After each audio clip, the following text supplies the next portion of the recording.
अध्याय 1317 कोई कसर नहीं छोड़ी। एक के बाद एक 3 पवित्र वज्र स्वर्ग से नीचे गिरी।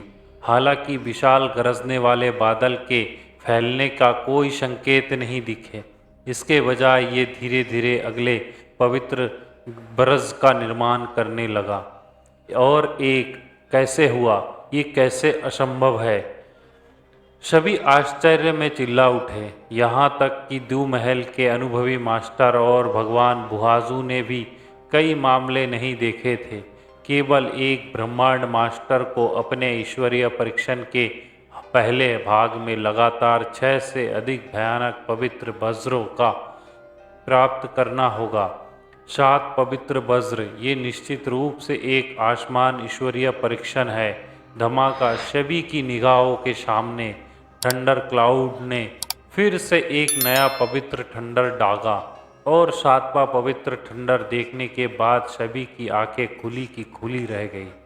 यह भी लाल रंग का था, लेकिन पिछले वाले से अलग। इस लाल रंग के पवित्र थंडर के साथ हरे रंग का आग की एक धारा थी। उस छोटी सी आग ने सभी को डरा दिया। ये एक अग्नि परीक्षा है। हे भगवान, भीड़ चिल्ला उठी। विपिन भी घबरा गया।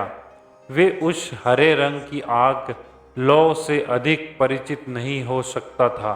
उसे याद आया कि जोगिंदर ब्रह्मांड देवता जो दूसरे पवित्र थंडर का विरोध कर सकता था, उसे हरे रंग की आग की छोटी सी धारा के कारण जलाकर मार दिया गया। इस बार विपिन को जो आग मिली वे जोगिंदर ब्रह्मांड देवता की परीक्षण से कहीं अधिक बड़ी थी। क्या उल्टा साधना कर परीक्षा का सबसे खतरनाक हिस्सा आ रहा है। विपिन ने आकाश की ओर देखा। भले ही 7 पवित्र थंडर डरावने लग रहे थे, विपिन को बिल्कुल भी डर नहीं लगा। वे चुनौती को स्वीकार करने के लिए तैयार था, चाहे वे कितनी भी कठिन परिस्थिति क्यों ना हो। चलो, विपिन ने अपने हाथों में कई अमृत लिए। अपनी जादुई शक्ति का उपयोग करते हुए उसने उन अमृतों को विशेष रूप से व्यक्तिक्रम साधना के लिए एक किया। उसमें से प्रत्येक बहुत कीमती था। अमृत की मदद से विपिन को कमजोर शरीर जल्द ही ठीक हो गया। फिर उसने 2 और खजाने निकाले, ब्लेज क्लॉक्सी लॉकी और डार्क ग्रीन वेल। उसने एक बार लॉकी को द्यू महल के मास्टर को उधार दिया था और इसे वापस नहीं लिया था। भले ही वे भगवान अमरेंद्र ब्रह्मांड भगवान के साथ युद्ध करेगा और द्यू महल के मास्टर ने 20 साल पहले तक उसे वापस नहीं किया था। अब ये खजाना विपिन को उसकी व्यतिक्रम साधना में मदद कर सकता था। जैसे ही उसने लॉकी को खोला, ब्लेज लॉकी की एक बड़ी मात्रा बाहर निकल आई। ब्लेज की शेड 7वें पवित्र थंडर की ओर एक पागल गति से उड़ गया, जिसने उसकी शक्ति को कमज़ोर करने की और उसकी गति को कम करने की मदद की। और उसके दूसरी ओर छोटी डार्क ग्रीन वेल ने खुद को एक विशाल पवित्र घंटी में बदल दिया। आंचल पर्वत। विपिन ने डार्क ग्रीन के गुप्त कौशल को उत्पादित करने वाला एक मंत्र बुदबुदाया। घंटी। तुरंत ही इस हरे रंग के घंटी ने एक हरा प्रभाव मंडल बनाया, जिसने विपिन को पूरे शरीर को घेर लिया। धमाका। 7वीं पवित्र गड़गड़ाहट अदम बल के साथ आई।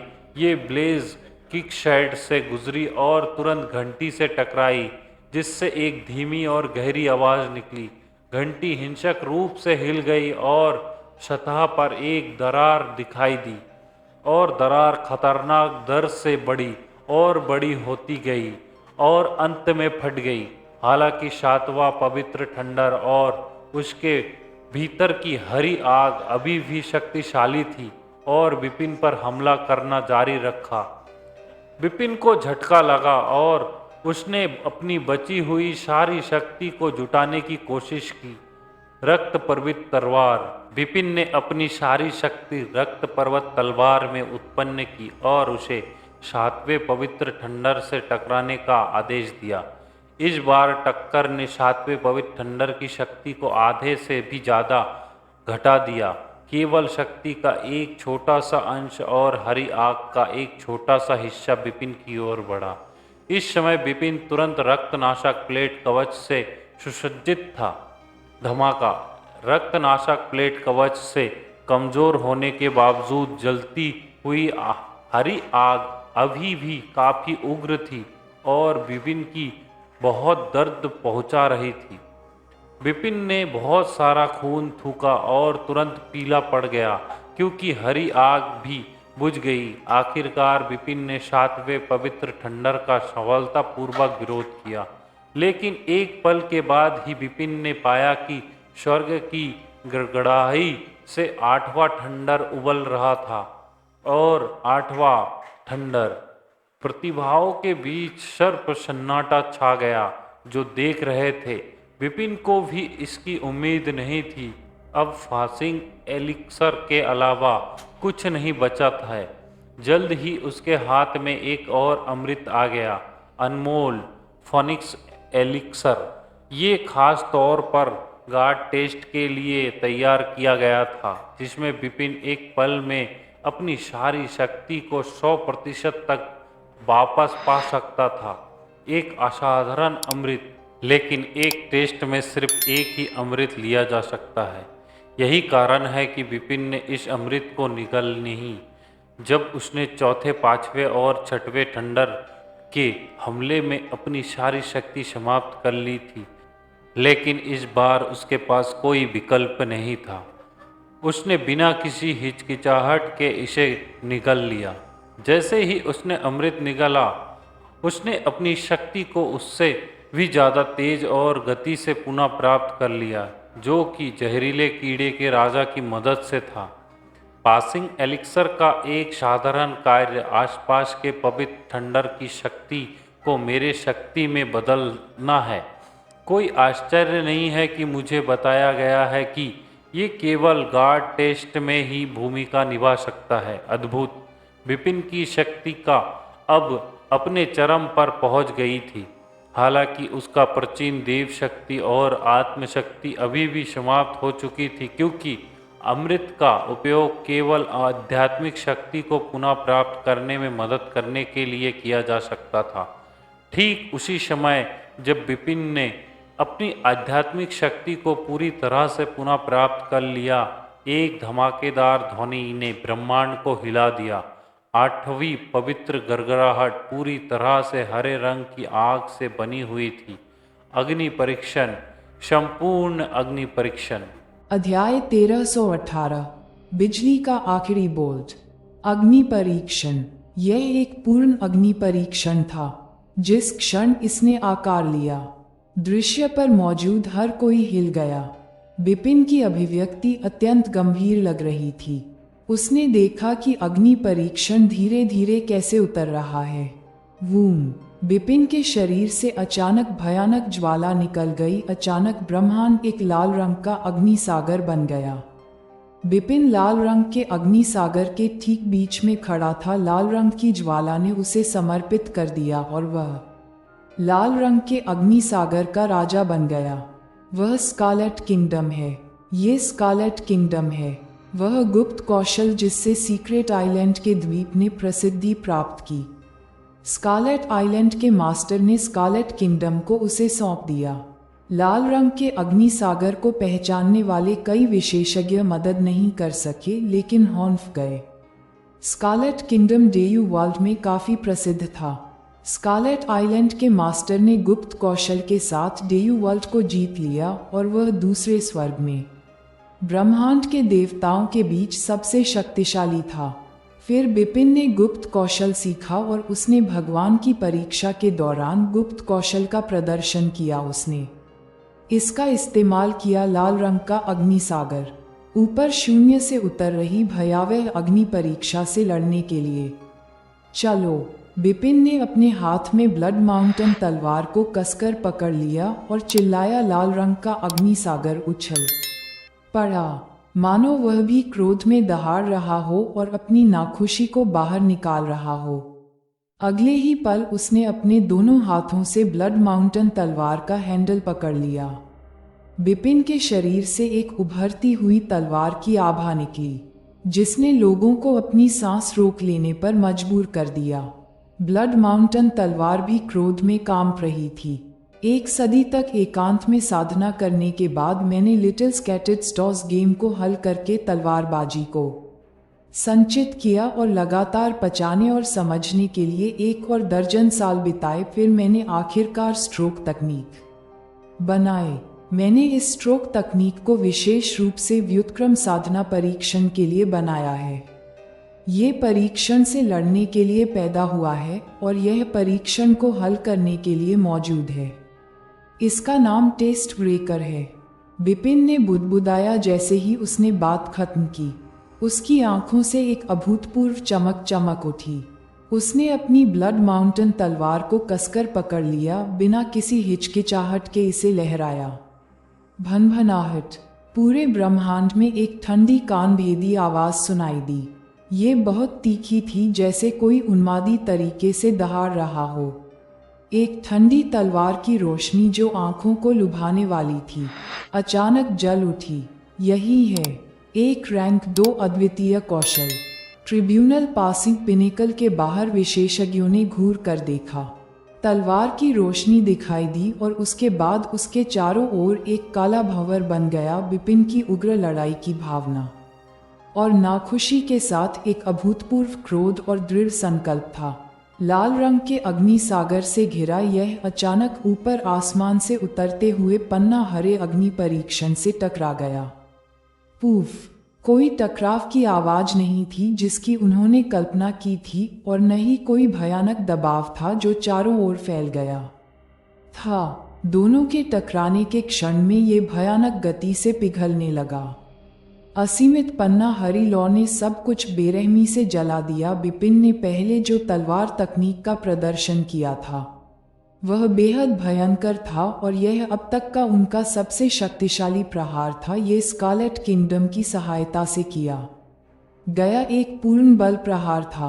हालांकि वह एक वास्तविक अग्नि परीक्षा का सामना कर रहा था।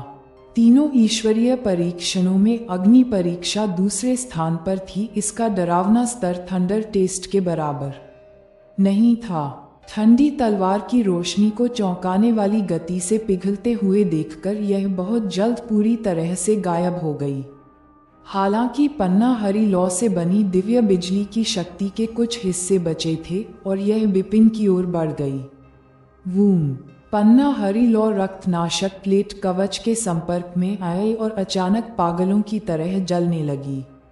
भले ही यह रक्तनाशक प्लेट कवच से अलग हो गई थी, बिपिन अभी भी अपने पूरे शरीर में रक्त को महसूस कर सकता था और उसके सभी अंग जल रहे थे। कुल मिलाकर हुंफ! एक ठंडक बढ़ी और बिपिन के शरीर में मौजूद आत्मिक शक्ति बाहर निकल आई और उसके शरीर की सतह पर हरे रंग की ज्वाला के चारों ओर लिपट गई। Puff puff puff! आत्मिक शक्ति की एक बड़ी मात्रा निर्दयता से जल रही थी, लेकिन हरे रंग की ज्वाला धीरे धीरे धीमी हो गई। वाह! बिपिन ने अचानक 2 घूंट खून थूक दिया। उसका चेहरा पीला पड़ गया और उसका शरीर कांपने लगा। वह ऐसा लग रहा था जैसे वह अपने पैरों पर सीधा खड़ा नहीं हो सकता। लेकिन अगले ही पल उसने अपना सिर उठाया। वह स्पष्ट रूप से महसूस कर सकता था कि ऊपर शून्य में गरजने वाला बादल फिर से उबलना शुरू हो गया था। शराब बनने की गति दिव्य बिजली के पिछले 8 बार की तुलना में बहुत बड़ी थी। क्या यह आखिरी प्रहार है? बिपिन की पुतली सिकुड़ गई और उसने अपने होठों के कोने पर खून पोंछने के लिए सीधे हाथ हिलाया। फिर वह सीधा खड़ा हो गया। भले ही उसका दिव्य शरीर दिव्य बिजली के 8 प्रहारों के कारण बुरी तरह क्षतिग्रस्त हो गया था और वह मजबूती से खड़ा नहीं हो सकता था, फिर भी वह गर्व से खड़ा था। जब से वह पैदा हुआ था तब से लेकर अब तक, चाहे उसे किसी भी तरह के खतरे या कठिनाई का सामना करना पड़ा हो, उसने कभी पीछे नहीं हटना बंद। ऐसी दृढ़ता और दृढ़ संकल्प जो बिपिन है, तूफान के बदल के परिवर्तन को देखकर होसिंग फिनिकॉल के बाहर हर कोई हिल गया। 9वीं हड़ताल है, एक आखिरी परीक्षा है, ये आखिरी परीक्षा है। सभी ने अपनी मुट्ठी कस ली और वे अपने दिल की गहराई से चिल्ला रहे थे। वे खुश थे कि उन्होंने इतनी भयंकर ईश्वरीय की परीक्षा का सामना नहीं करना पड़ा। साथ ही वे विपिन की प्रतीक्षा भी कर रहे थे, जिसने ईश्वर की परीक्षा में बहुत सारे चमत्कार किए थे, ताकि अंतिम चाल को पार करने के लिए एक और चमत्कार कर सके। अंतिम दिव्य बिजली, ये सबसे शक्तिशाली प्रहार होना चाहिए। द्यू महल के मास्टर ने भी अपनी मुट्ठी भींच ली, क्योंकि उसकी आंखों में उत्साह से चमक रही थी। पहला ईश्वरीय परीक्षण और दिव्य बिजली के कुल 9 बोल्ट का सामना करना, ये अविस्मरणीय है। अगर वे अंतिम दिव्य बिजली पर मर जाता है तो ये यहीं समाप्त हो जाता है। हालांकि अगर वे इसे पास कर लेता है तो इसके बाद उसकी उपलब्धि अप्रत्याशित होगा। बुहाजू ने अपने दांत भींचे और उत्साह में सोचा, विपिन, एक आखिरी बार आपको इस आखिरी चाल को पार करना होगा, चाहे कुछ भी हो। विषैले कीड़े का राजा जो जमीन में गहराई में छुपा था, विपिन को ये सब देख रहा था। वे भी उसी क्षण से उसे खुश कर रहा था। पास यही आखिरी है, हार मत मानो, तुम यही कर सकते हो। फिनिक्स फिनिकॉल के आसपास के विशेषज्ञ भी अपने दिल में विपिन के लिए जयकार लगाने लगे। उस दिन भगवान की परीक्षा ने सभी को दर्शकों को आश्चर्यचकित कर दिया। विपिन ने भगवान की परीक्षा में अपनी क्षमता और हठ का परिचय दिया था और उसने लोगों को बदल दिया। यही तक कि ब्रह्मांड के भगवान विशाल और स्वर्ग सूर्य संप्रदाय के गुरु, जो विपिन के खिलाफ गहरी नाराजगी रखते थे, वे भी भगवान की परीक्षा में विपिन के प्रदर्शन से प्रभावित हुए। हालांकि वे चाहते थे कि विपिन भगवान की परीक्षा में मर जाए। फिनिक्स फिनिकॉल के शिखर पर विपिन ने अपनी सिर ऊपर उठाकर आसमान को देखा। उसका शरीर हल्के से कांप रहा था और उसे लग रहा था कि ब्रह्मांड के हर जीवती प्राणी उसके लिए जयकार लगा रहा है। दिव्य बिजली की आखिरी चमक, जीवन और मृत्यु इस कदम पर निर्भर करती है। क्या होगा आगे? क्या विपिन बच पाएगा इस खतरनाक आग से, या आज ही हो जाएगा विपिन का अंत? आप कमेंट में ज़रूर बताएं, हमें इंतज़ार रहेगा आपके कमेंट का।